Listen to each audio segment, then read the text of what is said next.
विनंती करतो आपण उत्तमराव पाटील यांना सन्मानित करायचे।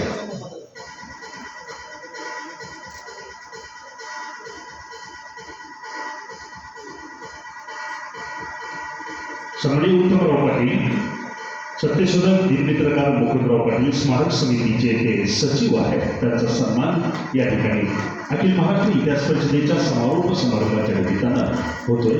जोरात टाळ्यांचा गजर करूया, वयोवृद्ध तरुण आपल्या श्रेष्ठ मार्गदर्शकाला आपण सन्मानित करूया।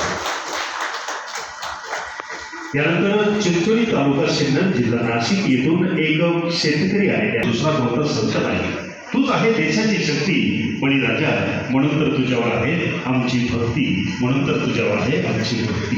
या शेतकरी पुत्राचं आपण जोरात स्वागत करूया। मी नेहमी कार्यक्रमात म्हणत असतो, जेवताना शेतकऱ्याचे आणि झोपताना सैनिकाचे आभार मानायला विसरू नका, कारण शेतकरी राबतो म्हणून आपण पोटभर खातो आणि सैनिक देशाच्या सीमेवर अवरत असतो म्हणून आपण निवांत झोपतो। त्यातील एक हे कधी न विसरता येणारं व्यक्तिमत्व म्हणजे बळीराजा। घामाच्या रकातून शेतातून मोती पिकवणारे रामदास पंडितनाथ झाडे, खऱ्या अर्थाने झाडावर प्रेम करणारे माणूस आणि त्यांचे शेतकरी आहेत। आणि मी म्हणलं जेवताना शेतकऱ्याचे, झोपताना सैनिकाचे आभार मानू नये बघा।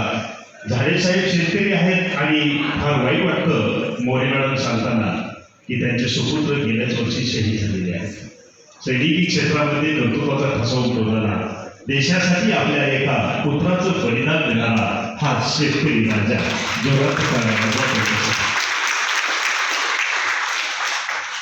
गेल्या 2 दिवस सर्व पाहुणे आमच्या कॅम्पसमध्ये आले, सर्वांचा यथायोग्य आहे काही नाही, सर्वांची व्यवस्था अगदी डोळ्यात तेल घालून एका माणसानं आमच्या इथं केलेलं आहे।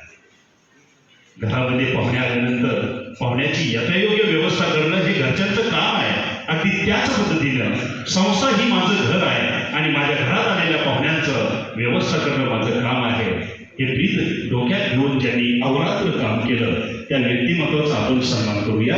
मी सन्माननीय राजेंद्र कात्रज सर यांना विनंती करतो, आपण आपल्या सन्मानाचा स्वीकार करायचा आहे। सन्माननीय राजेंद्र कात्रज सर यांनी सर्व पाहुण्यांची यथायोग्य व्यवस्था केली, सर्व पाहुण्यांचा यथायोग्य पाहुणचार केला आणि म्हणून सर्व पाहुण्यांच्या वतीनं अखिल महाराष्ट्र इतिहास परिषदेच्या वतीनं सन्माननीय राजेंद्र कात्रज सर यांचा हा सन्मान होतोय। जोरात टाळ्यांचा गजर करा आणि त्यांच्या सन्मानाला आपण दाद देऊ। यानंतर पुढील मनोगत व्यक्त करण्यासाठी मी संत ज्ञानेश्वर महाविद्यालय